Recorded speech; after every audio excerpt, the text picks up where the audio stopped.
হে নবী পড়েন। নবী বলেন আনা বিকারিন, আমি পড়তে জানি।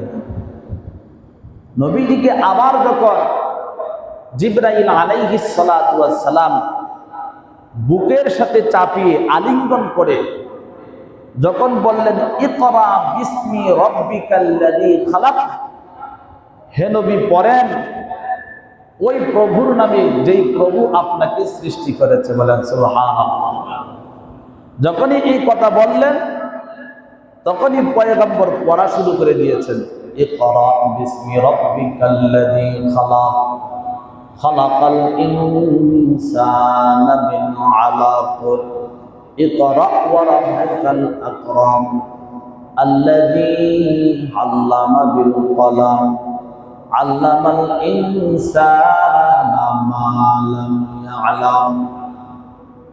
পয়গম্বর মুহাম্মাদুর রাসূলুল্লাহ সাল্লাল্লাহু আলাইহি ওয়াসাল্লাম 1 থেকে 5 আয়াত পর্যন্ত তিলাওয়াত করলেন। সূরাতুল আলাকের 1 থেকে 5 নাম্বার পর্যন্ত 5 আয়াত পর্যন্ত তেলাওয়াত করলেন। নবীর উপর কোরআনে কারীম নাযিল হয়েছে। এখন নবীজি খুব চিন্তিত, নবী খুব চিন্তিত। পয়গম্বর মুহাম্মদুর রাসূলুল্লাহ সাল্লাল্লাহু আলাইহি ওয়াসাল্লাম হেরা গুহা থেকে বেরিয়ে এসে নবীজির কলিজার টুকরা খাদিজাতুল কুবরার কাছে চলে আসলেন আর ডাক দিয়ে বলেন, খাদিজা আমার উপর কোরআনে কারীম নাযিল হয়েছে, কোরআনে কারীম নাযিল হয়েছে, আমার অন্তরে বড় ভয়। ও খাদিজা, আমার শরীরের ভিতরে কম্পন সৃষ্টি হয়ে গিয়েছে। ও খাদিজা, আমার শরীরে জ্বর চলে এসেছে। ও খাদিজা, তুমি আমাকে ধরো। ও খাদিজা, তুমি আমাকে কম্বল দিয়ে আচ্ছন্ন করে নাও। ও খাদিজা, তুমি আমাকে কম্বল দিয়ে আবৃত করে নাও। খাদিজাতুল কুবরা রাদিয়াল্লাহু তাআলা আনহুমা আল্লাহর নবীকে সান্ত্বনা দেওয়ার জন্য বললেন, ও মায়ের পয়গম্বর, আপনার কোনো চিন্তা নাই, কোনো পেরেশানি নাই, আপনার উপর কোরআনে কারীম নাযিল হয়েছে, তাতে আপনার কিসের ভয়, কিসের ভয়? ও মায়ার পয়গম্বর, আপনার স্ত্রী খাদিজা তো সর্বপ্রথম কালেমা পড়ে মুসলমান হয়েছে। সুবহানাল্লাহ।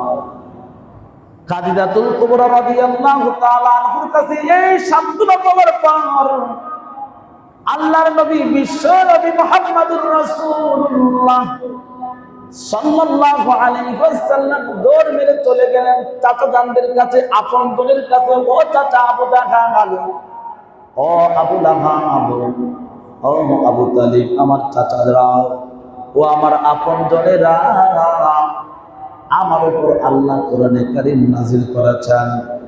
আল্লাহ রাব্বুল আলামিন আমাকে নবুয়তি দান করেছেন, নবুয়তি দান করেছেন আল্লাহ। ও চাচারা, আমাকে কি আপনারা বিশ্বাস করেন না? না না। আবু জাহেল, উতবা, সাইবা, আবু লাহাব এক ডাকে বললেন, মুহাম্মদ, তোমাকে অবশ্যই বিশ্বাস করি, তুমি সত্যবাদী একজন মানুষ, আল আমিন, আব্দুল্লাহর বেটা মুহাম্মদ, তোমার মধ্যে কোনো কি নাই, মিথ্যার কোনো অবকাশ নাই। ও মুহাম্মদ, তুমি কোনোদিন মিথ্যা কথা বলো না, মিথ্যা কথা বলো না। আল্লাহর নবী আরেকটু আগাইয়া বললেন, ও আমার চাচা জানরা, আমি যদি বলি ওই যে একটা উঁচু পাহাড় দেখা যায়, উঁচু একটা পাহাড় দেখা যায়, ওই পাহাড়ের পাদদেশে গেলে শত্রুদল আছে আপনাদেরকে মেরে ফেলবে, আপনারা কি বিশ্বাস করেন নাকি? নবীর আপনজনেরা, একেবারে আপনজন নবীজির চাচা আবু জাহাল, নবীজির চাচা আবু লাহাব, নবীজির চাচা আবু তালিব, এইরকম একবারে ঘনিষ্ঠ আপনজন ব্যক্তিরা বললেন, নিঃসন্দেহে আমরা বিশ্বাস করি, কারণ তোমার কথা বিশ্বাস করি। আল্লাহর পয়গম্বর ডাকতে বলেন, ও চাচা জানরা, আমার কথা যদি আপনারা বিশ্বাস করে থাকেন, তাহলে আল্লাহ আমার উপর এই মুহূর্তে কোরআনের আয়াত নাযিল করেছেন। এক আল্লাহর উপর ঈমান আনেন, আমি মুহাম্মদকে নবী হিসাবে মেনে নেন, এক আল্লাহর গোলামি করেন, মূর্তি পূজা ছেড়ে দেন, মূর্তি পূজা ছেড়ে দেন।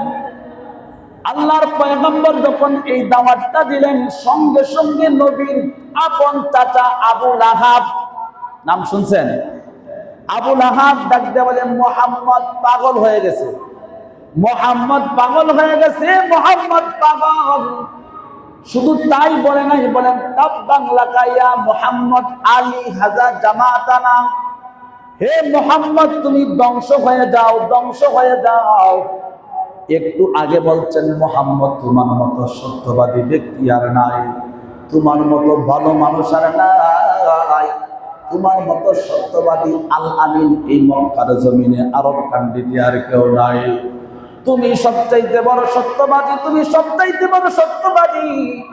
পয়গম্বর যখন সত্যবাদী প্রমাণ পাওয়ার পর যখন কালেমার দাওয়াত দিলেন, হক বাতিলের দাওয়াত দিলেন, এইটা করা যাবে, এইটা করা যাবে না, ওইটা করা যাবে না, এইটা করা যাবে, এই দিকে দেওয়া যাবে না, এই দিকে দেওয়া যাবে, এই দিকে গেলে জাহান্নাম, ওই দিকে গেলে জান্নাত। পয়গম্বর যখন হক বাতিলের দাওয়াতটা দিয়ে দিলেন, তখন নিজের আপন মানুষটাই নবীজিকে পাগল, নবীজিকে মাতাল, বন্ড নবী হিসাবে আখ্যায়িত করেছেন। বলেন নাউযুবিল্লাহ, জোরে বলেন নাউযুবিল্লাহ। আবার আপনার নবী মুহাম্মদুর রাসূলুল্লাহ সাল্লাল্লাহু আলাইহি ওয়াসাল্লাম চোখ থেকে পানি ছেড়ে দিলেন, ডালিমের রসের মতো চোখ বেয়ে টপ টপ করে পানি জমিনের মধ্যে পড়তেছে। পয়গম্বর মুহাম্মদুর রাসূলুল্লাহ, কারণ কি? কারণ কি? কারণ হচ্ছে একটু আগেই বলছে মুহাম্মদ তুমি সবচাইতে বড় সত্যবাদী, তোমার মতো সত্যবাদী ব্যক্তি আর নাই।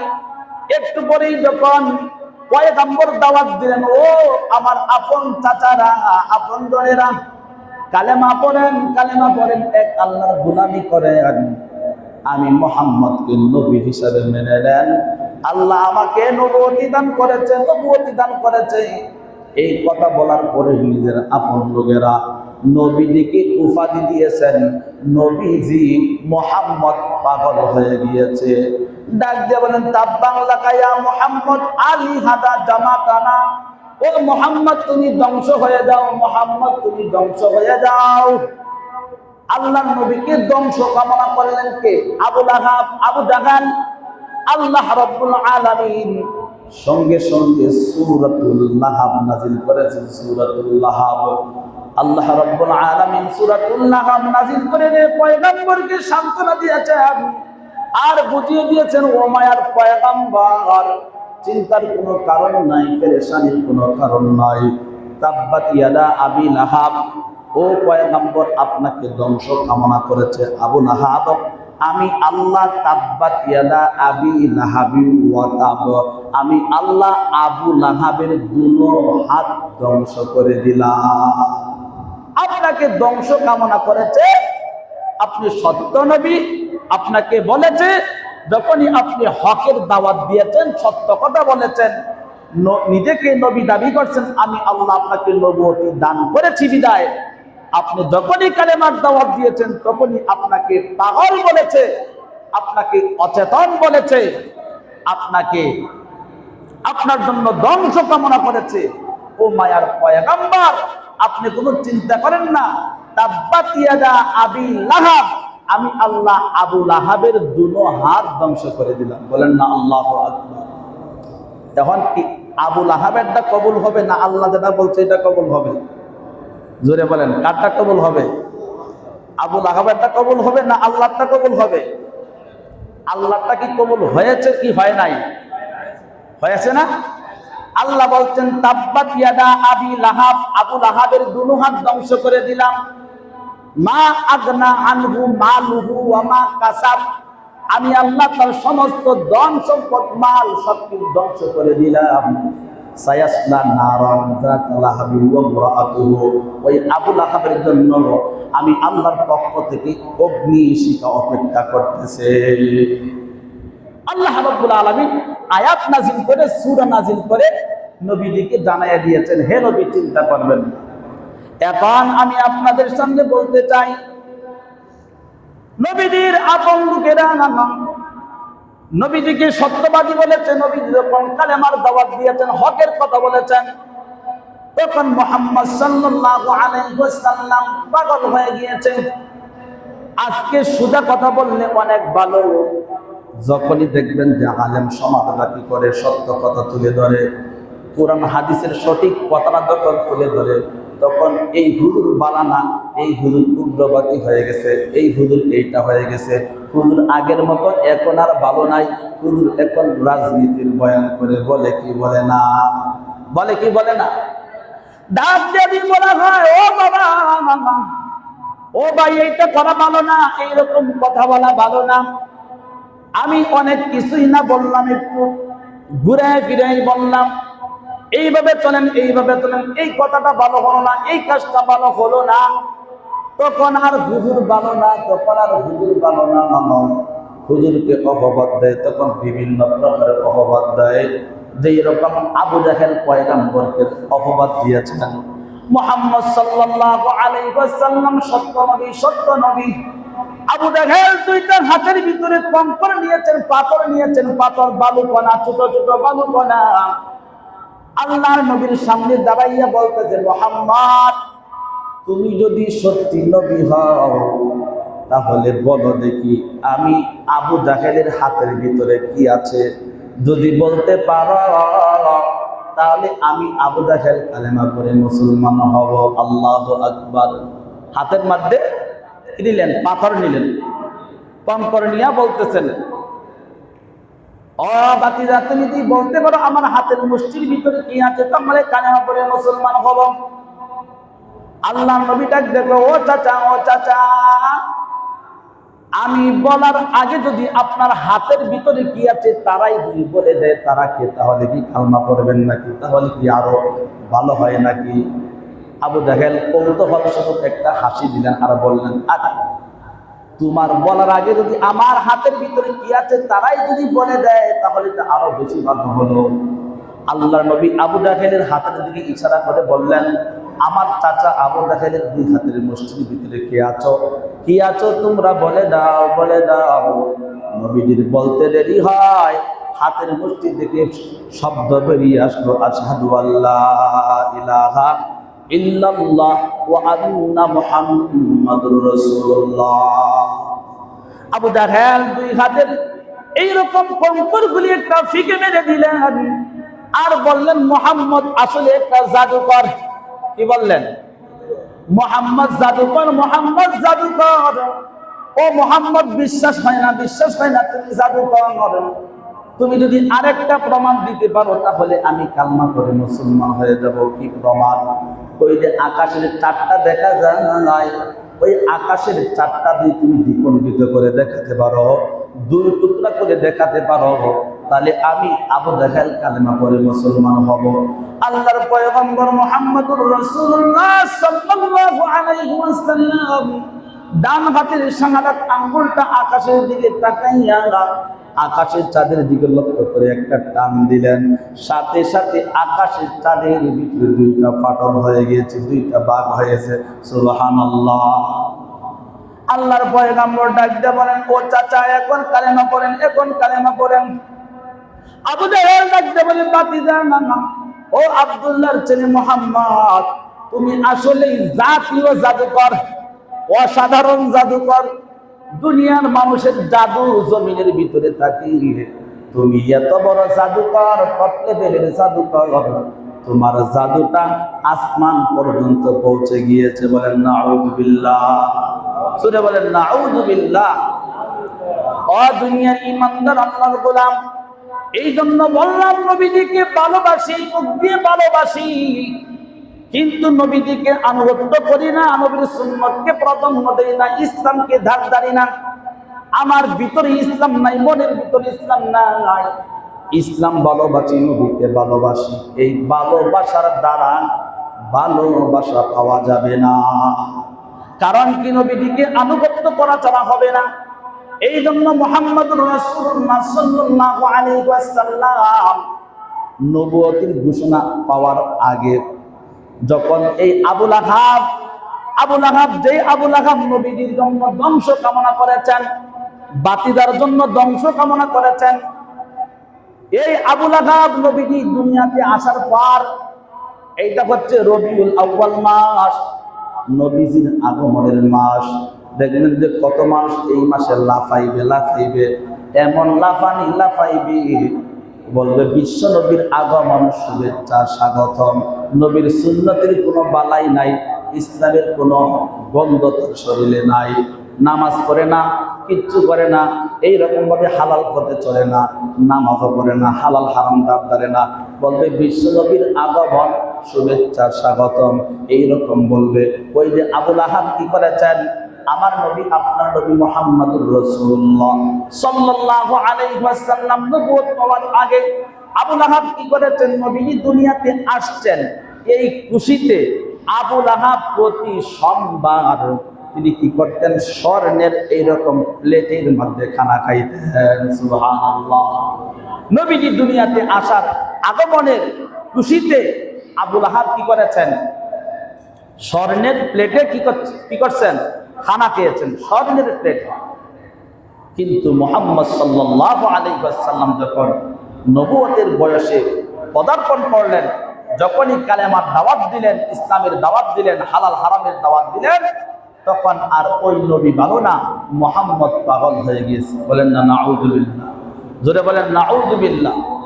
তাহলে নবীজির পূর্ণ ভালোবাসা যদি আমরা বাসতে চাই, আল্লাহ বলছেন, আমি আল্লাহকে যদি পাইতে চাও, আমরা নবীকে ভালোবাসি, নবীকে আনুগত্য করি। কার জন্য? আল্লাহকে পাওয়ার জন্য। কার জন্য? আল্লাহকে পাওয়ার জন্য না, আল্লাহকে ভালোবাসি নবীকে পাওয়ার জন্য? নবীকে ভালোবাসি আল্লাহকে পাওয়ার জন্য। আল্লাহর নবীর উপর কোরআনের আয়াত নাযিল করছেন, কুল ইন কুনতুম তুহিব্বুনাল্লাহ, ও মায়ার পয়গম্বর, আপনি মানুষদেরকে জানায়া দেন, যারা আমি আল্লাহকে ভালোবাসতে চায়, ফাত্তাবিউনি ইউহিব্বুকুমুল্লাহ, তারা যেন আপনি নবীকে অনুকরণ করে। কি করে? ফাত্তাবিউনি, এখানে ভালোবাসার কথা আসে নাই, ফাত্তাবিউনি ইত্তেবা করে। যেই ব্যক্তি ইত্তেবা করে ওই ব্যক্তি ভালোবাসে, আর যেই ব্যক্তি শুধু ভালোবাসে ইত্তেবা করে না, ওই ব্যক্তির ভালোবাসা হচ্ছে আবু লাহাব, আবু জাহেলের মতো। কথা বলেন ঠিক কিনা? জোরে বলেন ঠিক কিনা? কথার লজিকটা বুঝছেন তো?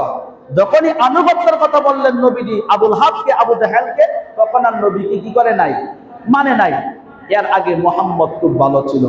এক উম্মতের আলেমরা যখন এইরকম ভাবে আনুগত্যের কথা বলে, ইসলামের সঠিক দিক নির্দেশনা যখন কুরআন হাদিস থেকে তুলে ধরে, তখনই আলেম সমাজ ভালো না, হুজুর ভালো না, ইমাম ভালো না। আসলে কি হুজুর কি তার ব্যক্তি কোনো কিতাব থেকে, ব্যক্তিগত কোনো মন থেকে কথা বলছে, না আল্লাহ এবং রাসূলের সুন্নাহ অনুযায়ী কথা বলছে? আপনি যদি এই কথাকে আপনি অমান্য করেন, আপনি যদি এই কথার উপর বৃদ্ধা আঙ্গুলি দেখান, তাহলে আল্লাহ এবং রাসূলের সুন্নতির উপরে, আল্লাহর কোরআনের উপরে বৃদ্ধা আঙ্গুল দেখাইলেন। কথা বলেন ঠিক কিনা? এই জন্য সম্মানিত শুধু রাসূল বলেন, মান আহাব্বা সুন্নতি ফাকাদ আহাব্বানি ওয়া মান আহাব্বানি কানা মাই ফিল জান্নাহ। যেই ব্যক্তি আমার সুন্নত মানলো, আমার তরিকা মানলো, আমার আনিত সিরাত মানলো, ওই উম্মতরা আমাকে মানলো। যেই উম্মতরা আমাকে মানলো, ওমান আহাব্বানি কানা মাই ফিল জান্নাহ, ওই উম্মতরা আমি নবীর সাথে জান্নাতে যাবে। বলেন সুবহানাল্লাহ। তাহলে নবী মানার দরকার আছে না নাই? শুধু কি ভালোবাসা মুখ দিয়ে না আনুগত্য করে, হ্যাঁ, নবীর সিরাতকে অনুসরণ করে, নবীজির আনিত ধর্ম আল্লাহর পক্ষ থেকে যা নিয়ে আসছেন দিক নির্দেশনামূলক, সবকিছু মানার পরে পূর্ণ ভালোবাসা আমরা লাভ করতে পারবো। আল্লাহ আমাদেরকে বোঝান, আমল করার তৌফিক দান করুন। সবাই বলুন।